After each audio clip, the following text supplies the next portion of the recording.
Welcome to the Design Impostor podcast, the show where we explore the enigmatic world of imposter syndrome through the lens of design, community, and empowerment. I'm Monique Jenkins. And I'm Jessica Valis. We're your co-hosts of the show and the founders of the Creative Circle Collective, a design agency that strengthens community links for nonprofits and corporate businesses by creating impactful branding and websites. Join us as we explore the relationship between design, community, and creativity. Welcome to Design Impostor. One strike, two strike. How many is one too many strikes before you know it's time to pull the trigger and let someone go?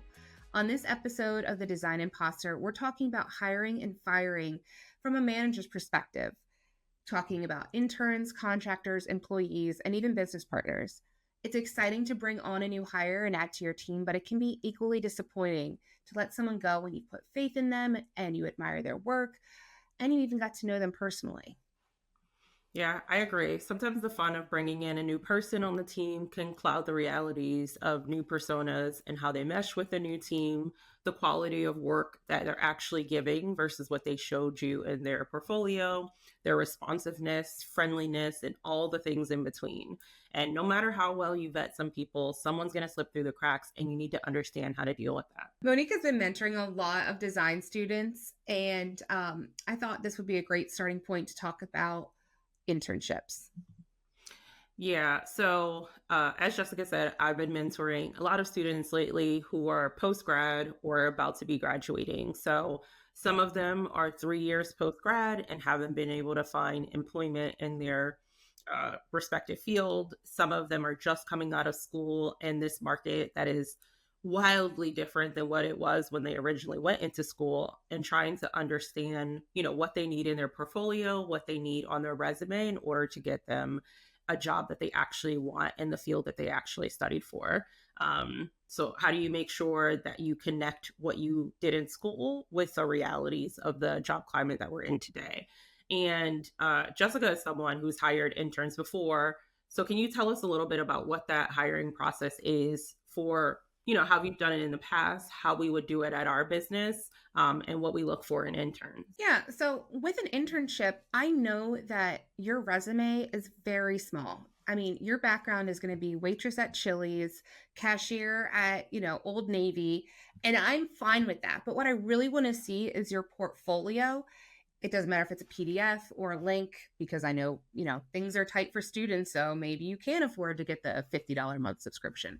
I get it. I've been there. But you have to have some form of a portfolio to present to your employer. And I love when I see it laid out as a story. It's not just like random screenshots. Maybe it's the whole process. Everything's been mocked up. And I can really see your style of work. When I'm looking at the portfolio, I'm also looking to see, first of all, is the work good? I mean, I'm not expecting grade A level work, but I can kind of tell by looking if I think that you're coachable or I can help mentor you. So if your design style is, a little subpar, I don't want to be mean about it, but I don't know, you can just kind of tell. And I want to bring somebody on as an intern that I can trust with work. So if I don't think your design style has met that level yet, then I'm not likely to bring you on unless I feel like you are very teachable, you're eager to learn. And in that instance, I might not put you on a big project, but because internships are about learning. And that's kind of what I'm here for. But the other thing too is when I would ask interns to apply, not only would I ask for their portfolio, but I'd also ask them to make a 60-second or a 3-minute video, talking about themselves, where they see themselves. And then that would give me an idea of their personality before I even touch base with them. Because a lot of what we do is client facing. We're doing the podcast, we're in front of cameras, we do a lot of video. So just to see the way that a student would hold themselves in front of a camera. So those are kind of the two areas that I look for. Yeah, I love students that are curious. I want someone who is going to be able to see a design out in the world and walk it back to, its ideation and play around with the textures and the figures and the lighting and all of that stuff in order to come up with a design. more recently, I've been seeing a lot of job postings that are asking for people who are just coming out of school to have 10 years of experience. And that's just wildly unreasonable and ridiculous. But students do need to be able to articulate the things that are in their portfolio, which I see them struggle with a lot. I've been asking students, like, why this piece? You get a collection of pieces in school, but not everything you do in that environment is something you actually want to put into your portfolio. Why this piece of work? Or making sure that your portfolio is something that's centered around one specific subject area that you're interested in. So if I'm an illustrator, it doesn't make sense for me to have potentially website designs inside my portfolio, because that's not aligned with the employment that I'm trying to find. And in addition to hiring interns, you also, inevitably will have the ability or have to fire an intern. And what's that experience been like for you? I have only, unfortunately, had to fire one intern, and it was for a reason that I think you would fire anybody in the workforce, and it was just not showing up. But it wasn't just like she didn't show up for a day or two. It was 2 weeks of absenteeism. And gone are the days where internships, with that old cliche, go get me a cup of coffee. We don't do that, especially in design. It's just not part of our internship reality. Like, you're going to do actual work. And I like to give my interns actual work. It's not just busy work. And I had some deadlines set, and the intern went absentee. And then we got to the deadline and it wasn't done. And so then me and the rest of the team had to pick it up. I ended up emailing her internship advisor, who then emailed her program advisor for her degree. And she had to have all these meetings with her department, and then had to write an apology email to me. And then the school wrote an email to me apologizing, and then said, ultimately, like, what are you going to pass or fail her? It's up to you. And I ultimately failed her. And it was really heartbreaking, because I don't want to ever be in the position to fail somebody. She was eager to learn, and that's why I hired her, because I went to a networking event for students, and she was like so excited and energetic, and she really wanted to learn. And I was like, great, that's awesome. Like, I taught her about clipping masks. She had no idea how to do a clipping mask. And so I was like, why don't you write a blog post about it, just because? So she was like so excited to do that. And I was like, make your own graphics. We'll put it up on the blog for real. And so I love teaching her. But then at the end of the day, when you disappear for 2 weeks and you don't tell me why, and then you also let a project suffer, I unfortunately, like, this is an internship and there are other people. So that was a really unfortunate situation, and I feel horrible about it, but that was the reality of it. Let's reverse it. Have you ever been fired from an internship? I have not, but I quit from an internship, and then they tried to fire me after I quit, if that makes sense. It was a weird situation. I interned at this one place. I thought they hated me, but they asked me to come back and then hire the next round of interns, which I did. And I had already achieved like the class credit and everything. I was just doing it for fun. I wasn't getting paid. And I was working part-time in addition to studies, in addition to an unpaid internship. My car broke down, and it was going to need a couple $1,000s worth of repairs. So I went to them and said, hey, I can't continue to come in. I'll come in for the next big event, because it was marketing and PR. I was like, I'll come in for the next big event and help out with the team, but I do have to go after that. And they did not take kindly to that at all. They ended up calling my supervisor, and I had a big meeting. I broke down crying.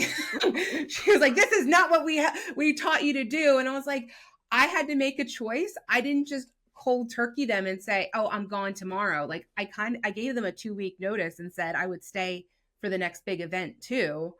But like, she's like, well, you could have told me and we would have worked it out. And I was like, there was nothing to work out. Like, I need to make money. So I left, and then they were like, yeah, don't come back. I was like, okay, all right, thank you. That's what I wanted all along. So if you, in my situation, Monique, just pretend you're that employer. What would you have done if I came to you and was like, Monique, I can't continue this internship. It's unpaid.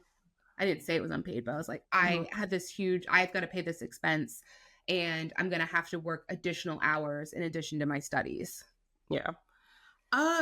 It really, from a business owner perspective, is a little bit nuanced because, like, the reality of the situation is I have to have money to pay you. And if I don't have money to pay you, then I just have to let you go or you have to leave. Like, there's no other option if you can't, actually physically come in space if that's a requirement. But I don't think that I would have gotten your advisor involved because, like, me and you had had a conversation. It's not like you just disappeared and I didn't understand where you were, like you had, with the intern that you are mentoring.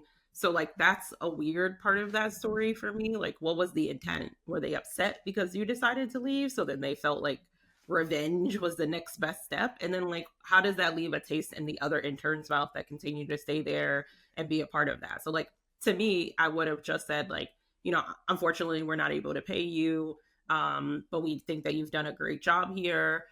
We're sorry to see you go. And we hope that, you do whatever you need to do to get your money so that you could, fix your car or whatever the case is. I don't think Yeah. that that's worth a call to the Yeah, school. it was a little vindictive. They were like, "You got your credit hours and you were gone." And I was like, "I didn't even get credit for this semester. I was doing this just for more experience." Yeah.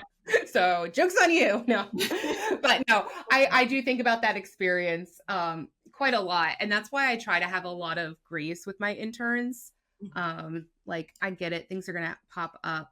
Um so, which is also why I'm really flexible with time. Like, I have an internship calendar and I'm like, hey, if you're going to be on Tuesday, just put it in the calendar so I can see and I'll send you work on Tuesday. But if you're not going to be here on Tuesday, don't put it in. Or if you put in that you're going to be here Tuesday and then all of a sudden you've got a doctor's appointment, just take it out of the calendar. You don't need to tell me that you have a doctor's appointment. Mm-hmm. I trust you, you Yeah. know? But, when you say you're going to be somewhere Yeah. and we set a deadline, then, you have to do what you have to do. I don't trust you guys. Sorry. I you would be here on Tuesday. No, I'm kidding. I'm reasonable sometimes. Um, Interesting. I'm really curious. I've never taken an unpaid internship. What was that experience like? Because the only internships that I ever entertained were paid. Um, let's see. That was my only unpaid internship, and I did not walk away with a portfolio at all. I felt like Mm, it wasn't design, it was PR and marketing. And I did learn from that experience that I did not want to do PR and marketing ever again. I did not want to do event planning. I didn't want to do any of that. It was not my mhm. field, which is exactly what an internship is supposed to do. Yeah. Um, it taught me that I didn't want to do those things, but from an unpaid point, I feel like they really took advantage. Like, they would have weekend events and we were expected to just come in. And Mhm, so I would have to jockey going to my paid job to support myself because there are mhm, some lucky individuals who, can live comfortably through college, but I was one of those who experienced food insecurity. And mhm. so I had to work my way through. Yeah. So it was a balancing act, and I did feel taken advantage of sometimes because I wanted the praise and I wanted to be able to put on my resume that I had experience. Mhm, But at the end of it, I didn't get to walk away with anything. And I think that if you are going to walk away from an unpaid internship, you at least need to have portfolio pieces that you can put in there. And you can say, this is a website that I helped launch and it's still up. Here are some pieces that I did. mhm. And so, as somebody who hires interns, that's something that I do for the last 2 weeks. I'm like, don't worry about any projects. Sit there, work on your mock-ups, Mhm. show them to me, send me through a presentation as if I'm an employer, and talk to me about these projects that you worked on with me. So, That's I try to do more mentoring than I do like work, I guess. I don't know. interesting. Um, yeah, I will say the same about college. I worked two jobs, a full-time job and a part-time job. At the same time, it was very hectic in addition to a full course load. I don't know what I was thinking, but I, like, worked from 6 o'clock in the morning until 2:30 at a check printing company, and then I worked on the weekends at J.C. Penney's in the jewelry department, selling jewelry to people, which was commission based. And then I would get during the week, I would have class from like 3:30 until probably like 9 or 10 o'clock at night.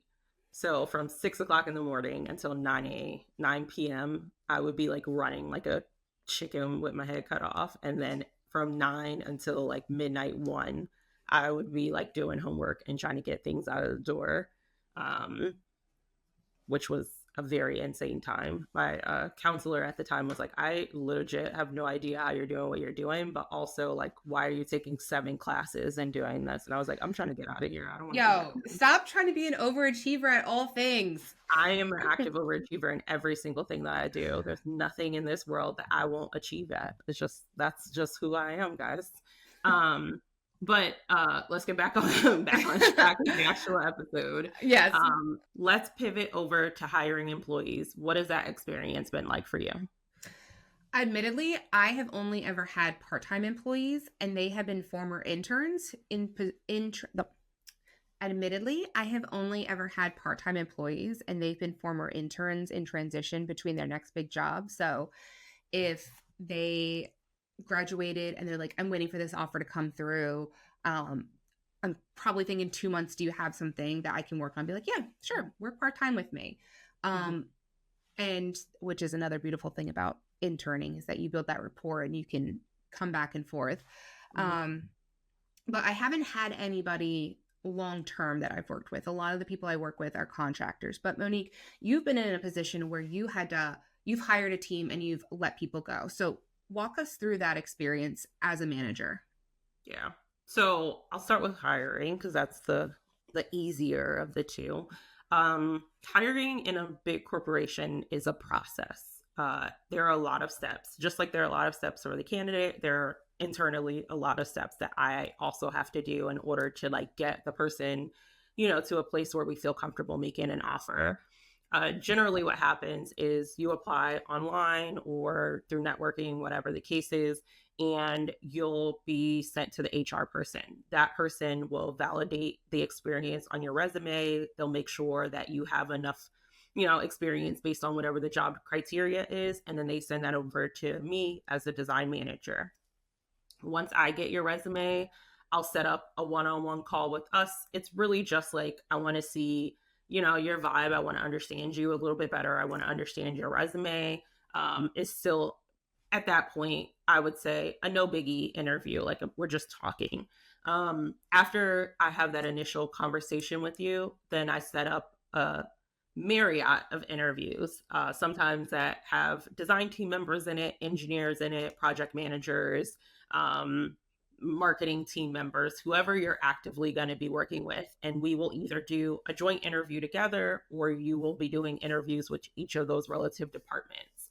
In the joint interview, we're trying to understand from all of our purviews how you went through the design process. So like designers specifically, you have to work with all of those team members, and we want to know, how you cooperated with your engineering counterparts, how you handed over design assets and files to them, how you QA'd work with them, how you whatever. With other designers, we want to understand that, you can accept critique, you can work in a team environment, you're open to suggestions and things like that are happening. With the project manager, they're trying to figure out, can you keep on time and on task with all of the things that you have going on and the things that are required for your specific role. So we do that initial interview. We also might do what we call like a skill assessment test, which is essentially, if you're a UX designer, we'll give you a scenario. We'll email you a scenario of something that we're going to talk about. We'll have you like sketch some things up for us, and then you'll come in and you'll walk us through your ideology for whatever the prompt is. I think our prompt was generally like, you have a pizza kiosk inside of an airport. Your lines are incredibly long. You need to figure out a way for people to get through the lines quickly, and you need to decide whether you want to build an application for those customers or whether you want to do some type of web-based application or whatever your solution is. How do you engage people who are coming directly in the doors from the airport? How do you deal with the people who are in the line for this customized pizza place? And then how do you deal with the fact that like your pizza joint is in one segment of the airport, but people from a whole other terminal could potentially be ordering and be standing there waiting and have to get back to wherever they need to go. So we throw those scenarios at candidates. They kind of walk us through their mindset about how they would solve the problem. And it's really not a right and wrong answer. It's very much about like how you take this big problem and break it down into parts in order for us to understand your thinking and ideology. Once you get through that interview, then it's usually when we know we're going to make an offer at that point or not. So we'll talk as a team, do a retro is what we call it, where we have every single person who interviewed with you sit in the same room as you. Everyone has to write up what they liked about the candidate, what they didn't like about the candidate. They give them an ultimate thumbs up or thumbs down, and we tally up the votes essentially, where we say like this person got 5 thumbs up, they got 7 thumbs down. And then if I'm one of the thumbs up people, then I advocate for you. I'm like, hey, no, I know she said that she doesn't have experience in this area, but she worked as, she worked in a pizza joint for a little bit, and she was a cashier, which means that she's good with like working in a chaotic environment. And I think that lends to this area over here. And then, depending on how the vote tallies out, we have another vote at the end of the call, and then we make an offer once we check out your references and things like that. So it can be an incredibly long process with a bunch of different steps.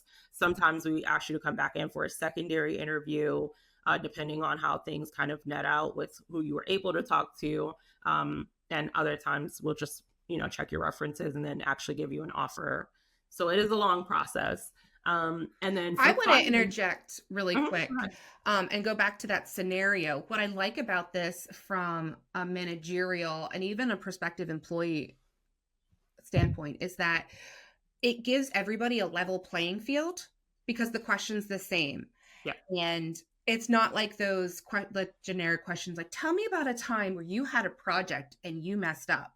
Tell me about a time you had a project and you took the lead. Those are all completely different situations, and maybe somebody hasn't been in a position where, they took the lead, but this position that you're applying for puts you in that spot where you can. And this scenario, I think, allows them to show you their leadership without ever having been in that position before. So I do think it levels the playing field for the employees, but it also sets a good standard for the hiring managers because, they've got like a line and they're like, okay, we have to like check these boxes off. I like that. I will say there are pros and cons. Like obviously, we send a candidate a, scenario that we want them to run through. We don't want them spending 30 hours working on it because it's spec work at that point. They're not getting paid. We always try to give them a scenario that has absolutely nothing to do with our business from the perspective in which they can see. So like, I don't know, let's say our business was like a bank teller. We might give them a scenario where, they work in a pizza place. Those roles are very similar, but it's not specific to banking. So we don't want them to think that we're going to take their idea and kind of run with it in a different direction. So that can be pro and cons because we don't want candidates working on things for a long time because you're not going to get paid for that. And we try to time box them and say like, hey, if you do any research or anything like that, we want you to keep it within an hour or two. Like, don't focus too much on that. Like, talk to us in person, work out your ideas with us. Again, it's really just to understand your logic. Where would you start? Where did you get to the middle? How did you get to the end? And does that make sense to another person? Because as a designer, you have to explain that. So I think that is a little bit of the con of it. It sounds like a very time-consuming and costly expense because you're going through all these rounds of interviews. You're asking people to do something for like an hour, maybe like 8 hours tops. That's time equals money. And so on previous episodes of the podcast, we've talked about like, by the time you get to round 3 and they're like, we want to offer you $100,000 and you can count on say, I want $120,000. Like they've committed to you at that point because it is expensive. And you are just reiterating and reinforcing that right now. Yeah. I mean, at that point, we've done all the due diligence that we could do. And to take engineers and project managers and designers away from the actual tasks that they're doing and have them in the interviewing funnel, which is not like one interview a day. Like sometimes you're interviewing 3 or 4 candidates. That's half your day on like candidate interviews and not actually physically doing the work that you need to do for a company. So it's a very timely process. But also, not every candidate is going to get to the next step. So we might talk to someone, HR might talk to someone, pass them over to us, and we're like, no, we don't even need to have a conversation. We can tell from their portfolio and the work that it's just not going to work for us. Sometimes they get to the second step and we're like, no, they're just the energy wasn't there, like something wasn't right, we're not sure. So not every candidate will get to the space where we want to do like that in-person kind of like testing with them, but the candidates that do are usually like one of two, one of three max. It's incredibly time consuming to sit on a phone and have somebody think through their ideas for an hour. And like in those interviews, you're not really allowed to be like, oh, what do you, what's a good one? What's one that I've said like a million times? Oh, we had a candidate pizza parlor scenario, and they were like, well, who are the users? And we're like, well, who do you think the users are? Like, we're not answering those questions for you. We're asking you. So she's like, okay, well, I think that, okay, we're in an airport. So it's people who are in a rush potentially because they're running late for their plane. There are families there. There are people who potentially want a healthier option because there are Sbarro pizzas inside of airports, and these are custom pizzas. Custom means more expensive. So we're probably going to be working with people. Why is your face looking like I'm just listening to this scenario. But all of those things are things that we want them to take into consideration. And then we might say like, okay, you've listed 12 different potential people who would come and buy pizza from this pizza place. Pick one of them and walk us through how you build an application or how you build something for them. And it doesn't have to be an app. Some people took a very like physical space route where they were like, we're going to pre-make the pizzas. We're going to put them on a shelf. It's going to be like a pizza vending machine. People are able to swipe their card, just grab the pizza, and then they can run to whatever their gate is. Some people are like, we're going to build an app. You get to scan the QR code at the beginning of walking into the airport before you even go through security. So that way, when you get to the pizza place, your pizza is already ready and it's fresh. It tells you like estimated time. And then it also takes into consideration, you're able to do a third-party integration with the actual airline so that it's going to take you 10 minutes to walk this way. This is too much. As a user, I'm not inputting my flight. So I don't have time for this. It is a lot. So then I was like, okay, so yes, that is a scenario where, hey, I don't want to do that. And we're like, well, what's an easier way? Oh, well, we could put a scan or a QR code on the actual like ticket. We can work the airports to put a QR code on the ticket, and then you just scan it and it downloads all your information. So like those are the things that we're looking for the candidate to kind of work out in their head with us. And it might not necessarily be the best idea, but it is just us being like, oh, that's really interesting. We never thought about it in that way. I wonder how they got to this point, and then them walking us through those steps. So that is it. I love interviewing. It's such a curious space to be in, even though I know that sometimes the end result is not what you want. I just thought of something, and that was when I was going on maternity leave and we were hiring a temp for Wells Fargo. And they were just going to fill in and like answer phones for me and like send out a couple of emails. It was not very like a very intensive temp situation. And as we're interviewing people, like, I mean, we were interviewing people who were like right out of college, maybe between like just ended their first job going between. And so we weren't expecting like, oh, show us a big design portfolio, because that's not what it was for.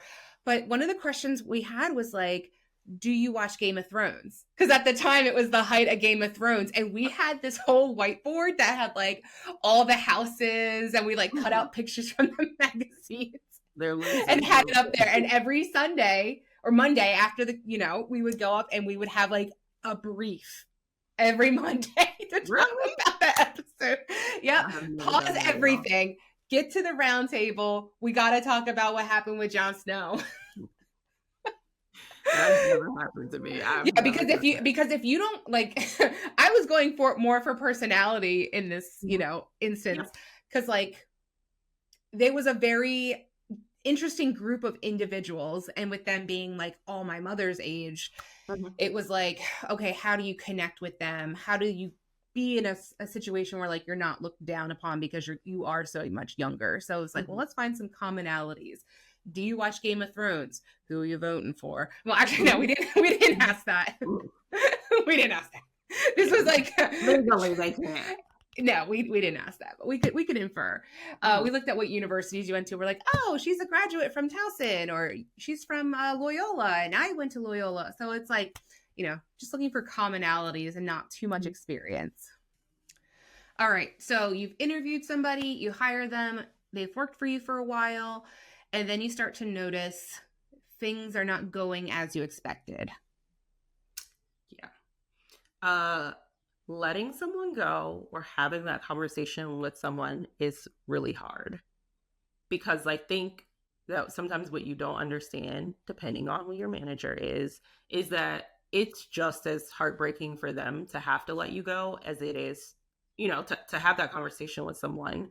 It can be incredibly traumatic, and people hate being people managers as a result. But for me, we have had, or I've had scenarios at jobs where we hire a designer, absolutely incredible designer, like work bar none, amazing, but people skills not there. Like talks down to their coworkers, is very confrontational when you want to provide critique to them, and one person can sink an entire team.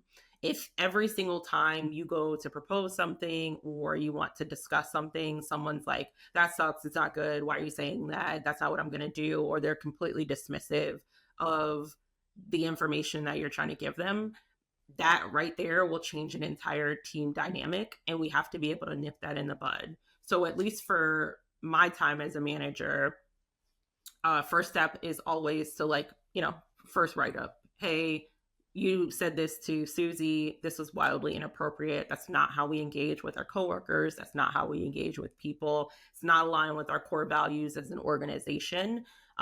So we need you to improve on this behavior. We're going to give you 3 months and we're going to come back and see how you're behaving. That's also known as a PIP. So a PIP is a performance improvement plan. It is essentially us telling you, hey, we've experienced a problem, or we've noticed a problem that's continuously happening. And, we want to go over what the roles, what the expectations are for your role. What areas we're identifying that need improvement. We'll create an action plan together. We'll do a follow-up schedule where we'll say, we're going to give you 3 months to improve on this, and we'll define out what those next steps are. If we come back in 3, 4, however many months later, and we've noticed that nothing has changed, then that might be grounds for termination. Maryland, DC, and Virginia, I believe, are all at-will states. So it means that a company doesn't have to give you a first opportunity to fix those things. They can just let you go. Obviously, as an organization, you wouldn't want to do that because you've brought people into roles, in order to do the work properly. But at the end of the day, if you're not going to improve on the plan, if you don't care about your PIP, if you don't care about and have concern about, being respectful to your coworkers, then we can't have that in the team environment, and we'll need to figure out, what we can do. Yeah, I was thinking about performance reviews, and do you, as a manager, like to give them out as the incident occurs, or will you just wait for year-end evaluations and reviews? It would depend on what the infraction is. If it's something that's blatantly obvious, then I can't wait. It's a problem that I'll have to address right this second. I can give you a scenario of that. We had a male coworker who was working with a female UX designer. He was a project manager, and he mocked up a design he had not presented to her and showcased it in a meeting with 7 stakeholders. And when she said, hey, I've never seen this before, he said, oh, Kelly's going to be really mad. Chuckle, chuckle, chuckle. That's wildly inappropriate. First of all, you're undermining her position in this organization. She's in a room with predominantly men, and it's not acceptable for you to ever make her feel like her ideas and points aren't valid. Secondly, if we decide to go along with your design, which I think at the time we did actually end up doing, we had to walk that design back. It did not work. It didn't function. There weren't considerations taken into account because he's not a UX designer, so he wasn't able to see it from that perspective. So ultimately, we ended up not even going, in the route that he wanted us to go. And then as an organization, we wasted a bunch of engineering time and capacity by going down a path that we couldn't even explore. And if we do that 6 or 7 times, or once even, you spend millions of dollars. So it's my rule to address it as soon as it happens so that it doesn't happen again. And we can review it in your quarterly review. We can say like, hey, we had this situation with Kelly, and this isn't something that we want to happen again. It seems like you're on the path of not allowing something like this to happen again, but we just want to be mindful that that's not the way that we engage and treat our coworkers. And then we move from there. I think if you wait till the quarterly review, memories are very quick to fade. They won't even remember the thing that they did that caused, this problem or something like that. Or they potentially will ask you, well, why didn't you say something at the time? So it's better to just address it head on. I agree.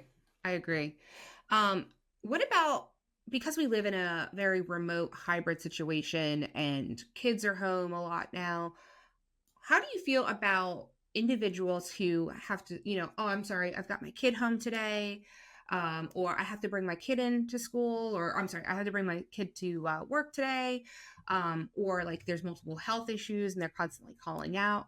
Like, where do you draw the line with that? So I think that as a business, you need to have a formal process of what's acceptable and expected and what's not acceptable and what's not expected. I will say I'm a mom. I'm sympathetic to, people having last minute things that have to do with their kids being sick or whatever the case is. But I am a business owner also. And whatever time that you're not able to give me your full attention inside the office is not effective time. So I can understand, whatever snow day, you have to bring your kid to the office. Cool. They can't be in the big meeting with the $1 billion client. That doesn't work. That's not acceptable. That's not going to be something that works. Maybe you need to take the day off. Maybe you need to take the meeting from home, but you have to figure out a way around the thing that you need to do to still be effective at your job.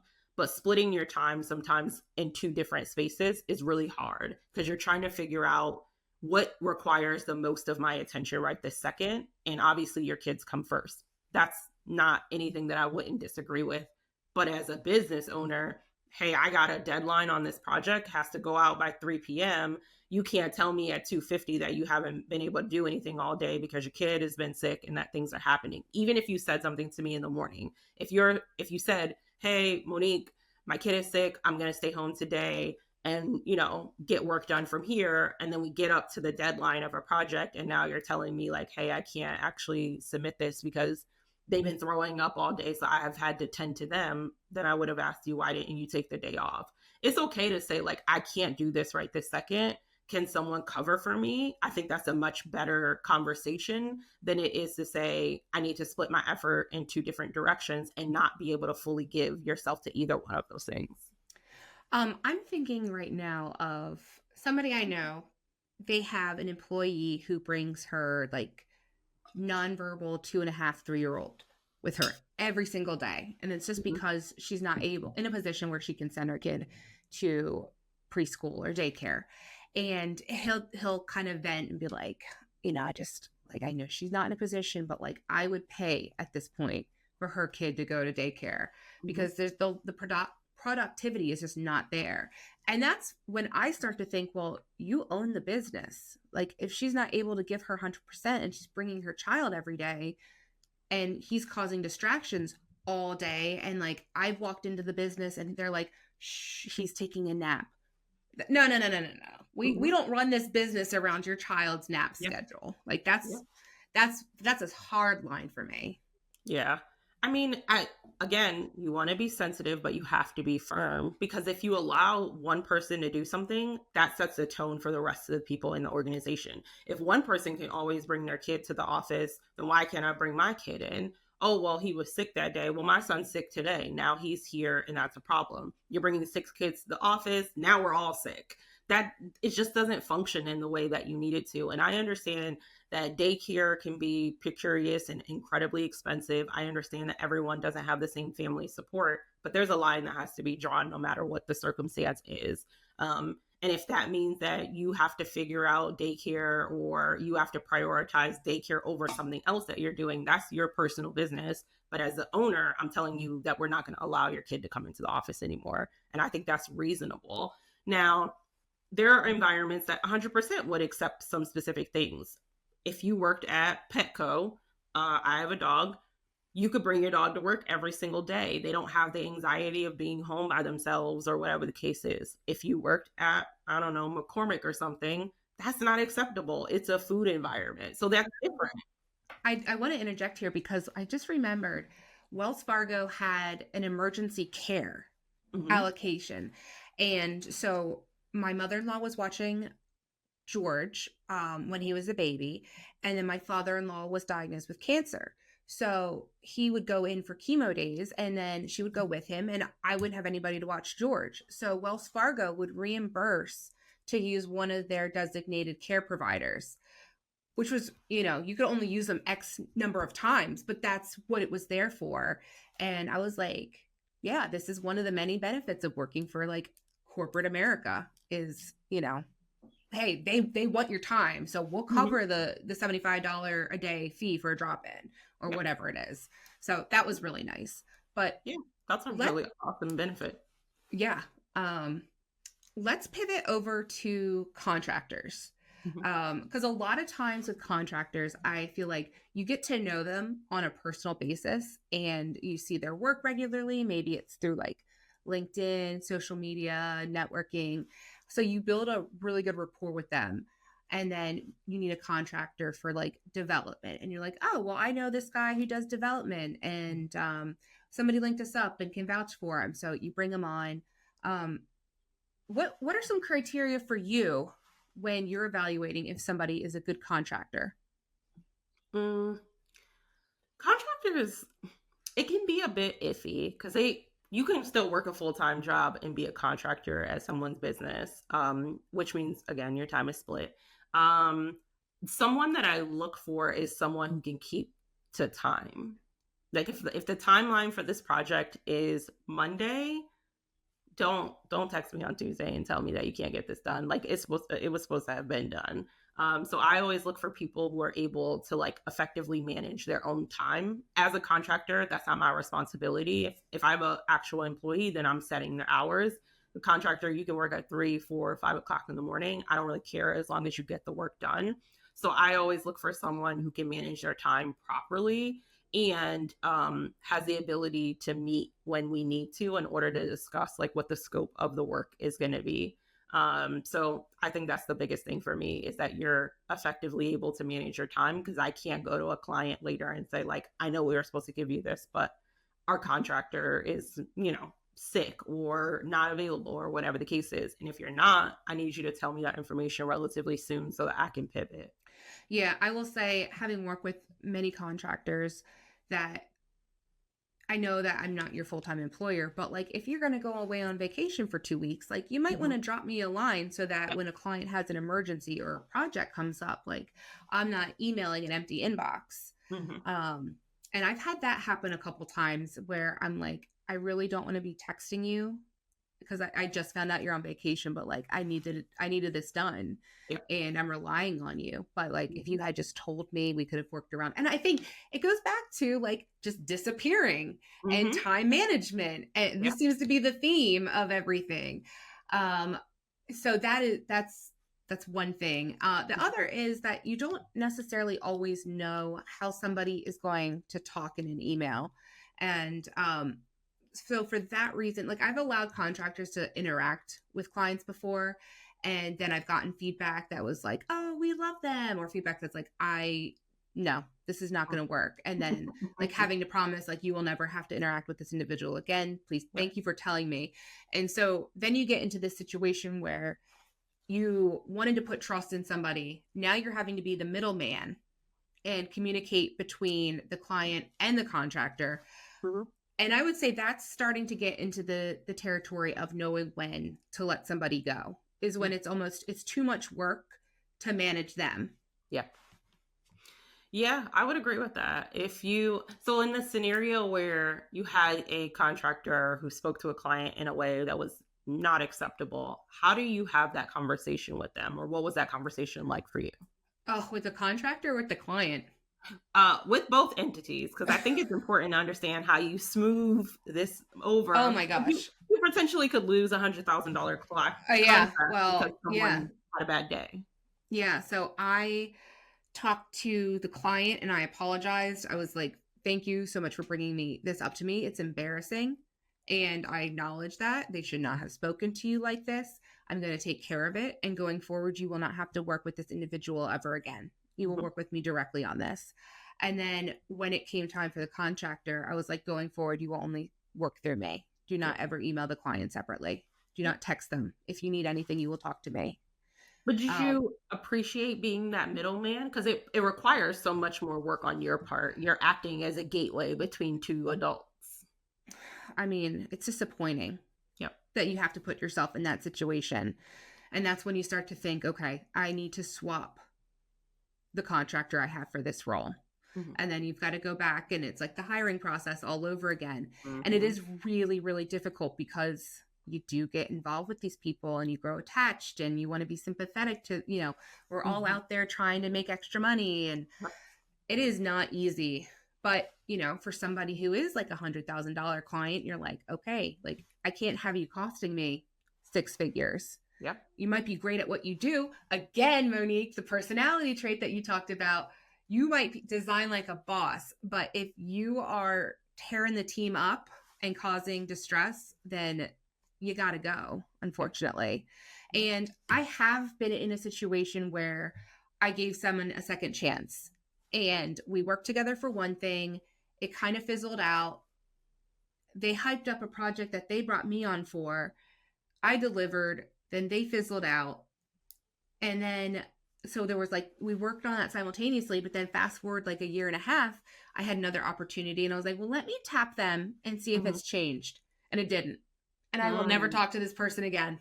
I won't say what for or what the situation was, but I was like, fool me once. I have been in a situation where I was a contractor.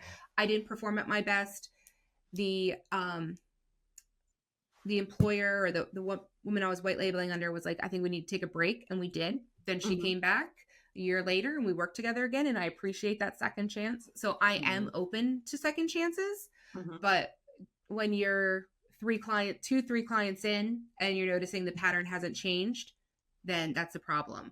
And as a manager, if you're going to give somebody that second chance, you have to tell them why you let them go in the first place, or why you let that relationship, separate like that. So I'm way less into second chances. I think that has to do with the fact that I'm Black, though. We don't get a lot of second chances. We don't get an opportunity to screw up so royally and then come back and be like, I'm sorry. It's really sometimes a one and done situation. So for me, particularly, I'm like, do it right the first time. And I don't have the best patience level at all times. I will never teach Zuri how to read it right, because like that's just not. I'm like, A, what's wrong with A? And like I can't. But my expectation is that you understand how to hold yourself in a business setting. We are all adults. Common sense should be common, even though it isn't all the time.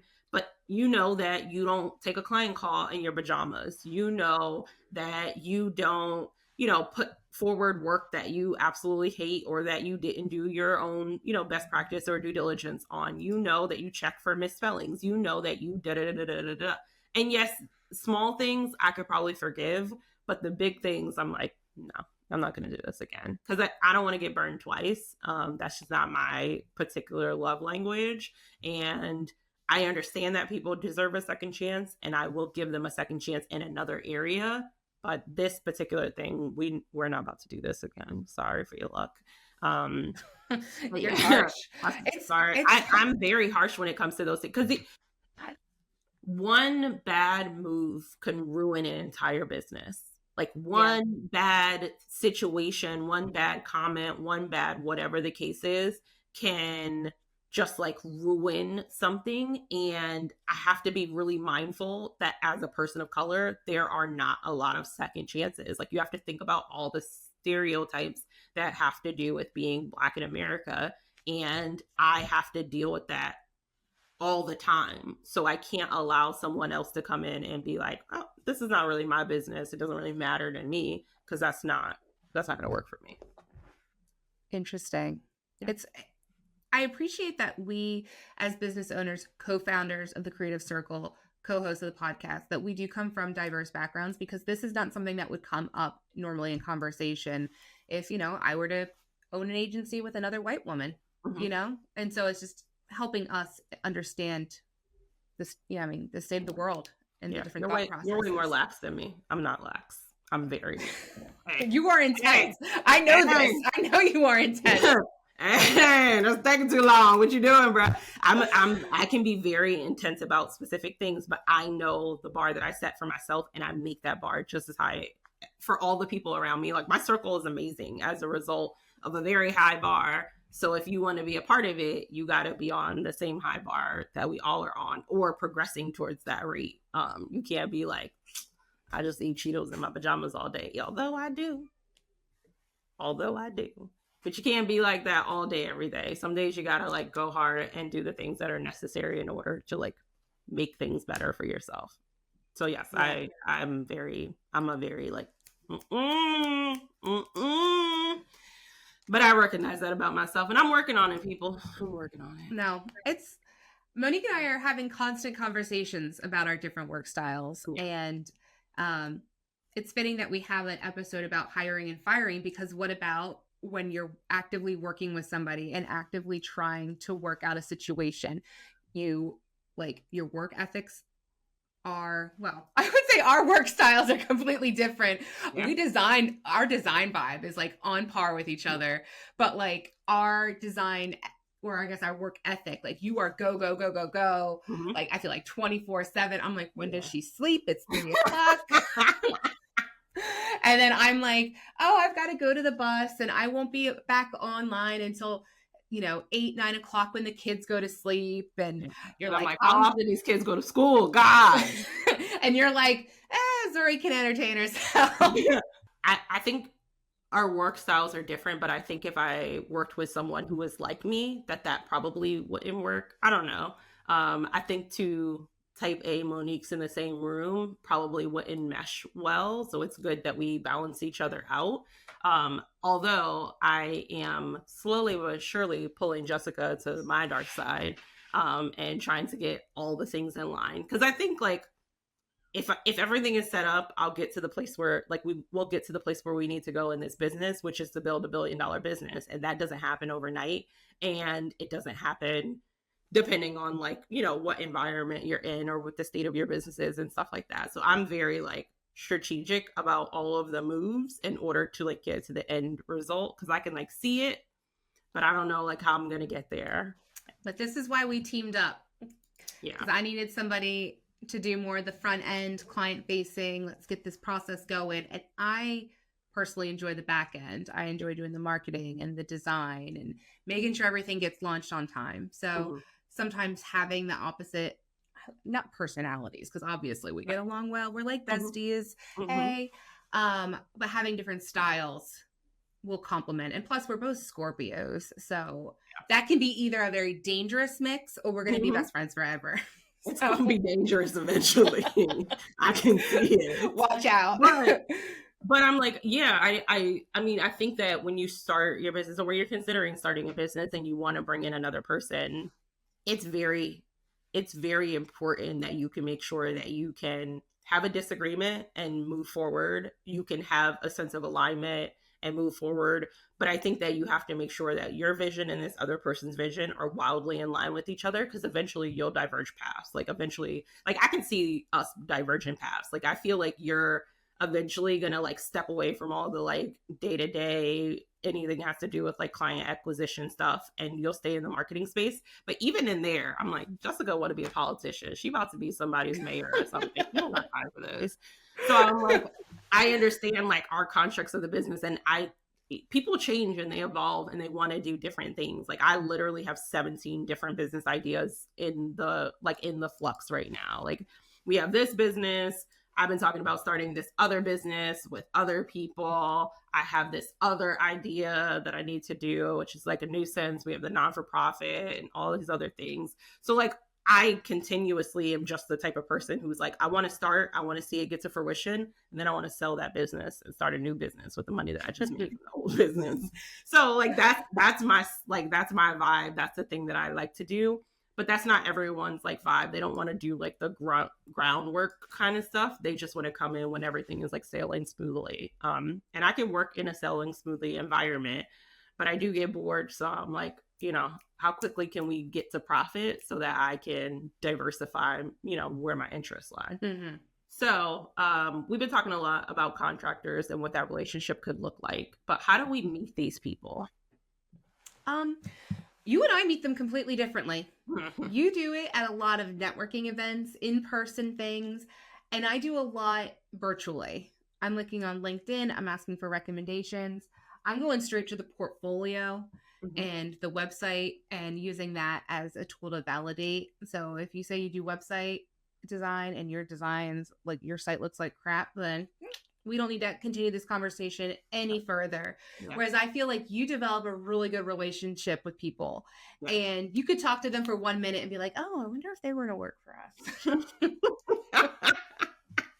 I have a problem. Yeah, I'm really good in person. Same with clients. Like the way that I meet clients and the way that I meet contractors are very much the same. I do a million and one things under the sun. And I always meet really interesting people that I get like a good vibe about. I'm like, when I get a good vibe about someone, I'm willing to take a chance on them. It might not pan out all the time, but I'm like, okay, they have a skill set. I know we need that for our business. We can leverage that. Do you do freelance work? Do you work, at a corporate job? Are you interested in doing some of these things? And then we can kind of like float people in and out as we see their skill set to be necessary. And then I'm willing to hedge my bet on you, put you inside of a project and see how you perform. So the same way that I would do with an intern is like feet to the fire. Now you in it. What are you going to do in order to make this process work? So I do meet a lot of the contractors and clients that we work with in person at some event, or I actually get a lot of referrals too from like people that I have met, previous coworkers, friends, and things like that will say like, I know this person, you should work with them. Like Andre. I met Andre through John Clark. John Clark is someone who you guys will see whenever I schedule a podcast episode with him. It's eventually going to happen. But like I knew John from working at a company. We worked together for like 3 or 4 years. Andre is someone who came in, I believe, to replace me when I left. So someone who did the same job as me, I know the requirements of that job. I know that the skill set that he had to have in order to do that work. I know that he'll be good in this environment. And he's absolutely awesome. We love Andre so much. He's our favorite person. Like, honestly. Also, when you are bringing a contractor on and you just want to like test them out, don't immediately assign them to the world's biggest project. Yeah. Like if you get that $1 million contract, don't put them on the $1 million contract. Maybe give them a small chunk of it. Yep. But you're not going to have them spearhead it until you can vet them and you've built up a rapport. I would say that having the relationship, it's like having a business partner almost for some of the contracting positions, because you're hiring a contractor to specialize in one particular area. And so you're relying on their expertise as if they're a business partner and you're going to a different department. So sometimes what you need to do, you just need to vet them by working on smaller projects or giving them things even for your own business. Like if you're going to work for an illustrator and be like, hey, we have a client coming on, but before we go to that client and do illustrations, could you make some custom icons for us on our website? Like vet them that way. That way, if, they do bomb, you're like, all right, well, at least we didn't lose out on this $1 million contract, but you're like, okay, at least I only spent $200 or $1,000 to figure this out. Yeah. So that would be a big piece of advice for me. Yeah. I routinely have our contractors or people that we're going to work on things for our non-for-profit, because there's no like thing to lose there. Like if the design isn't as good, which again, I'm ridiculous, so I want them all to be good. But if the design isn't as good, or if the website doesn't look as nice, the cause is still there. The purpose of the thing is still highly relevant. But it gets me to see how I work with this person. And I don't think that we hire for jobs that we can't do ourselves. So like, if I know that you're a logo designer and it takes, 10, 20, 30 hours to do a logo, and you come back to me and you say you spend 150 hours on a logo, I'm going to ask what the heck you were doing for that long, because it doesn't take that long. Or, why'd you do that for so long before you came back and talked to me and told me like, hey, this isn't working the way that I need it to. So I think that you can feel it out in that way. And we're lucky to have the non-for-profit to be able to do so. And as a manager, or even if you're lucky enough to be your own business owner, you should know every aspect of your business. You shouldn't, have somebody come into the room and talk about a process that you have no idea about. Mm-hmm. Like, I'm sure I could go to a client meeting and I could tell them about UX, but I'm going to wait for you to tell them. And then I know enough about it that I can be like, oh yeah, like I can vouch for that. Mm-hmm. But, just the same way as like, you wouldn't come in and talk about coding for me. But if you needed to code, I know that you could figure it out. If you needed to code, let's clear the air. I can code. I know how to. I don't want to. Like, I know I can. I'm not interested. I don't want to be a part of it. It's not my love language. Like, looking at lines of code all day is a part of my nightmare, guys. So I can do it. I have trained in it. I have sat on engineering teams and been a part of it. I don't want to. I don't want to. That's me with development, and which is why I bring on developers who specialize in different things, because I can do it. It's just not the best use of my time. And I think that is where, if you're trying to figure out if it's time to bring on a contractor or not, ask yourself if the task you're doing is worth your time. Mm-hmm. Can somebody do it better and faster than you and effectively save you money? Yeah. So that's why I bring on contractors. That's why we bring them on. Yeah. Because every one of our contractors has a specialty. They're not a jack of all trades. We're not going out to another agency and being like, oh, can we, we're going to get this client as our agency, and then can your agency actually do the work? Mm-hmm. That's not how we're doing it. Yeah. So we like to have somebody who specializes in one particular area. Yeah. And then for our last kind of segment, let's talk about this process with a business partner. So, I have been talking to friends who are interested in starting a business. They want to have a business partner. They're not sure what that relationship looks like. They're not really sure about all the intricacies. What would be a good way to explain to someone who's considering bringing on a business partner some of the things that they need to validate with that person before they get started? And then what are some cons of being a part of a business with someone else? I can tell you a con off the top of my head right now. Go ahead. I don't like splitting my business 50-50. We need to do a 70-30 split. We need to do like 80-20. I don't like it. That's always the main thing that I think in the back of my head. Like, when we're going to start our business, I was like, 50-50 split. I'm too controlling to want to give 50-50. So I have a problem. This is a Monique problem.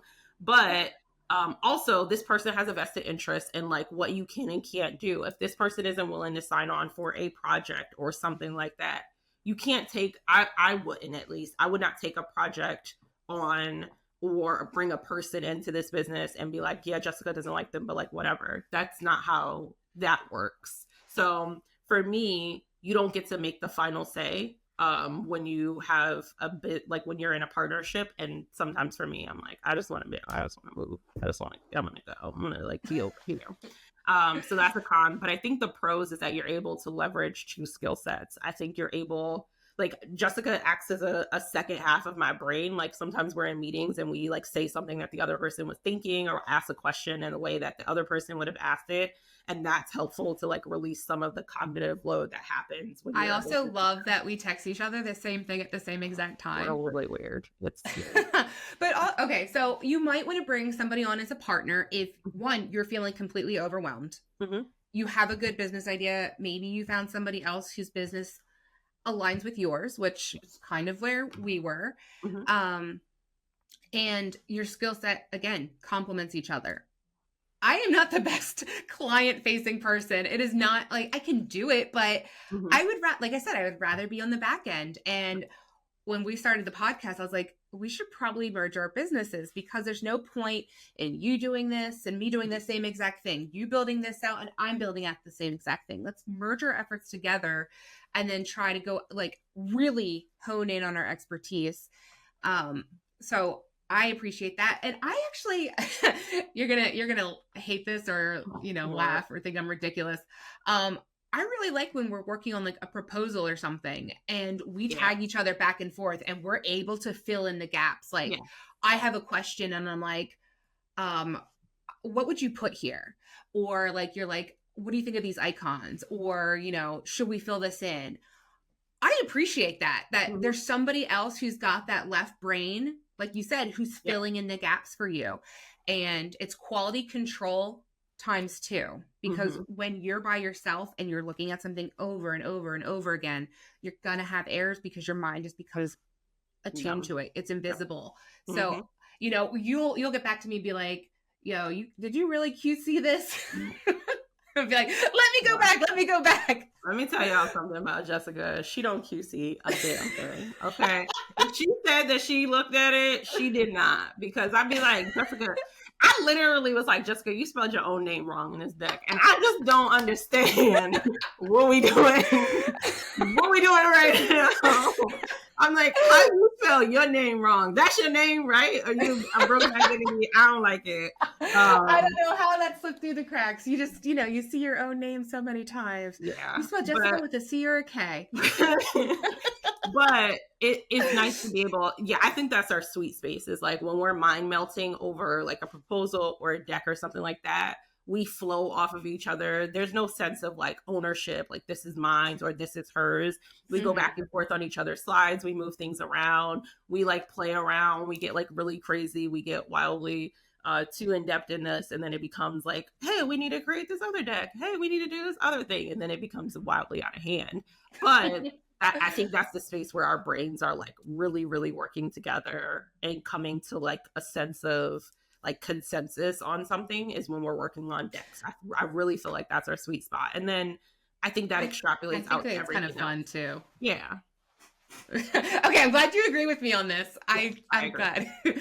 I would also say it takes some of the burden of like even finding clients, because we'll put on our sync meetings, we'll say, hey, this week we need to find 3 RFPs, or we'll find 6. Monique, you get 3, I get 3. Yeah. And that alleviates some of the pressure from somebody who maybe got caught up doing something else. Maybe Monique's in client meetings all week. So, okay, at least we got 3. The pressure's off.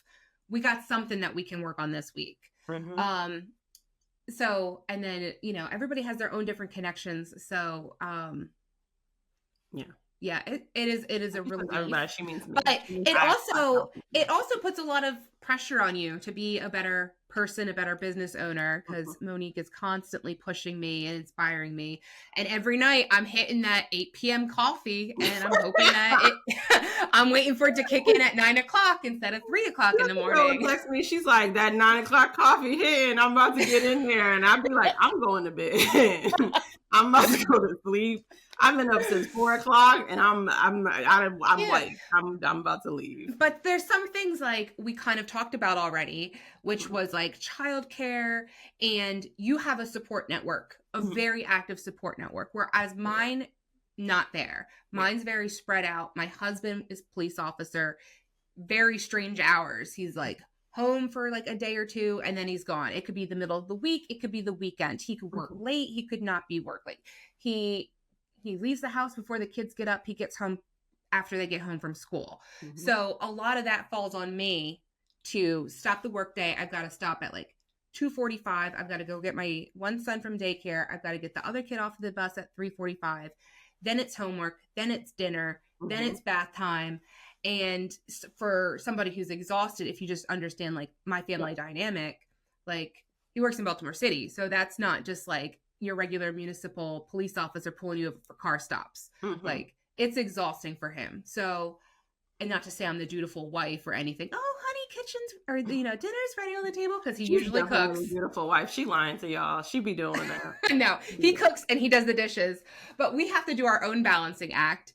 So then, he goes to bed, he gets to do the snuggles with the kids, and I go on the computer, and then when I'm done working at 3 a.m., I move the kids to their beds.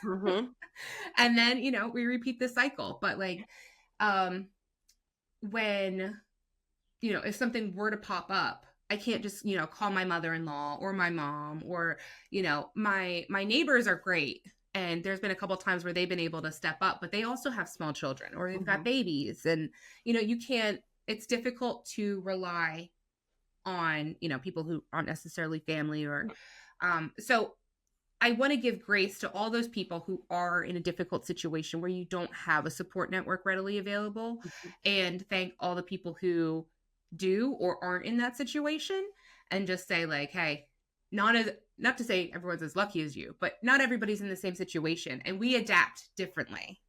And so, Monique, thank you for being so generous with me and my work ethic. You are adorable. I'm going to screenshot you. My mom is the hero in this situation, because she like today, she was like, I'm coming to get Zuri in like a couple hours. And I was like, wow, nobody said come get her. But yes, my family is incredibly supportive. And I think that there's a balancing act in that too. Like, am I always going to be like, yep, that's cool, that's wild? Like, no. Sometimes I'm going to be like, girl, please. But I think that you have to be sympathetic to the other person that you have a business with. You have to figure out what works and what doesn't work for your business with your business partner. And then like what that dynamic is supposed to be. And I know, there are some companies who have like 4 business owners or 3 or something like that. If it's like way more expansive. I'm not splitting our company profits 30-30-30 or 30-30-30. 50-50 is good for me. We don't need any more. Yeah, but people do. They're like, oh, well, I'm going to bring in maybe a salesperson who like specifically that's their job. Like I'm okay at sales, but like, I'm pretty sure there's another person who's like, yeah, I sold $5 million this year. What'd you do, Monique? And I'm like, well, I was here. So yeah. I showed up. I did my best. I didn't quit. I was here. But it really is a balancing act. I think with your business partner, there's a level of trust and honesty. It's a relationship. And my therapist likes to say it's a marriage. It's a marriage between 2 people. And in a marriage, both people have to bring their full selves to the table in order for it to work. If one person decides that they don't want to do that, then it doesn't work. So you got to figure that out for you. I want to say, going back to when you're hiring an employee and there's an issue and do you give them a correction then and there? Do you wait for the review? We do something every Monday, is that we have an achievements thing that we fill out, and then we have a room for improvement. Sometimes it's room for improvement for ourselves, but sometimes we call each other out on that. And that can put each of us in a very vulnerable spot. So if you do not have a good relationship with your business partner, you're not going to last long. Yeah. And you have to be able to take the critique. Like, we'd have to be able to critique each other. If something was happening and the other person was just like, oh, I'm just going to keep letting it go. Like, eventually they become resentful. Like, it doesn't change. It doesn't. And I will say, from previous like friendships and stuff like that, when you start to like become resentful of someone, everything they do seems like an infraction when it's really nothing. Like, I was like, because I remember being in a friendship with a girl who I'm no longer friends with now.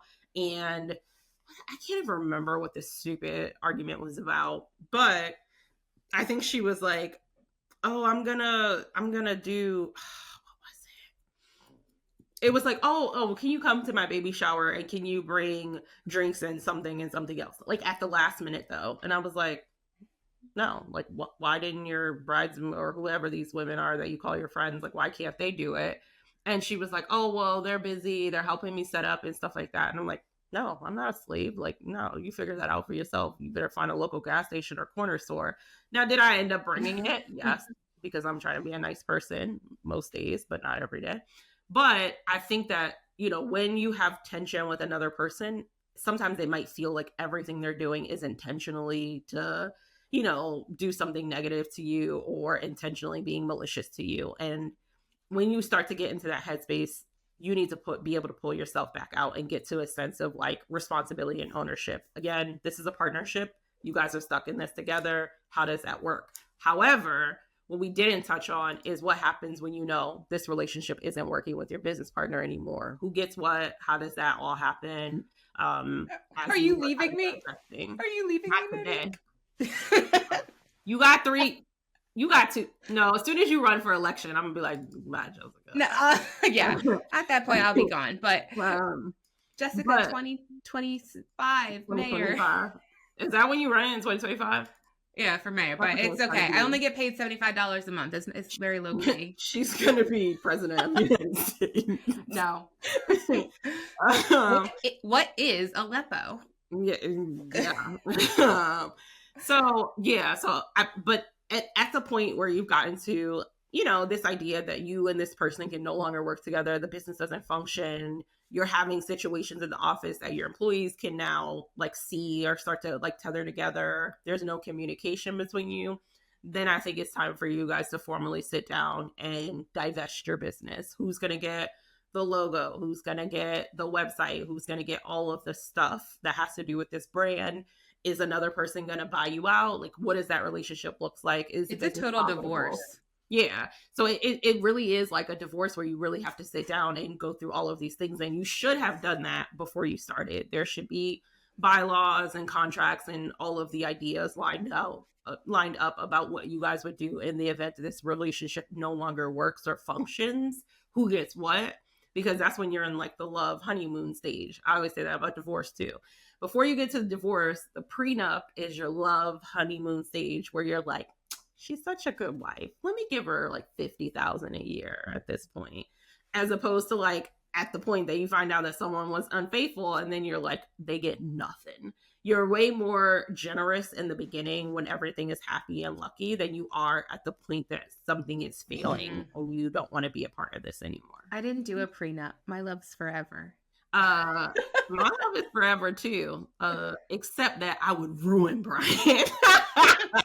I would ruin his life, y'all. My husband says, I can't afford another family. I'm not going anywhere. I know. We're stuck in this. Yeah. We are certainly stuck in this, but the reality of the world is a lot of people get divorced, and that's a choice or a decision as well. But if you set, rules for your business like you would for your marriage in the beginning, that's the honeymoon phase where everyone feels the opportunity or has the opportunity to be as generous as they're going to be. Once you are at the point where you hate your business partner and everything they do is annoying to you, then you're way less likely to be like, yeah, they get 50% of the profits. Yeah, for this next year, or we want to do this, or, this was like all of that stuff comes into play, I think, when you start to divest your business because it's no longer interests you. I really enjoyed this talk, especially the latter half as we got away from interns and into employees and contractors and stuff that we're in the weeds with every day. Yeah, so this was fun. If you guys want to be a contractor, hit us up, Monique at Just know we're going to be giving you real responsibilities. So yes, you will get real responsibilities, and you will probably not love it. Depending on stop sending Monique calendar invites. Just send her your portfolio. She's too busy. Yeah, people are like, I just want to talk to you, girl. You can book time with me. Come on, y'all. We'll do that because once she builds a relationship with you, you're in. So yeah. I always tell people, I'm like, you're stuck with me for life, no matter if you like it or not. We're here together. So once you meet me once, you're like, I'm stuck with her. And that's well, now you're stuck with us forever and the Design Impostor podcast. So join us again in 2 weeks. Yeah. When you will be still stuck. All right. See you guys. Bye.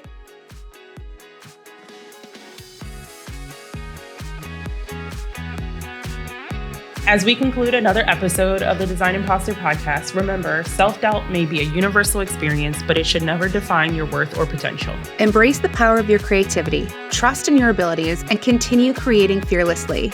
You belong in this space, and your contributions are invaluable to your community and those around you. Thank you for being a part of the Design Impostor community, and don't forget to subscribe and follow us on Instagram and Facebook, and leave a review to help other imposters find us. Until our next episode, keep those headphones ready.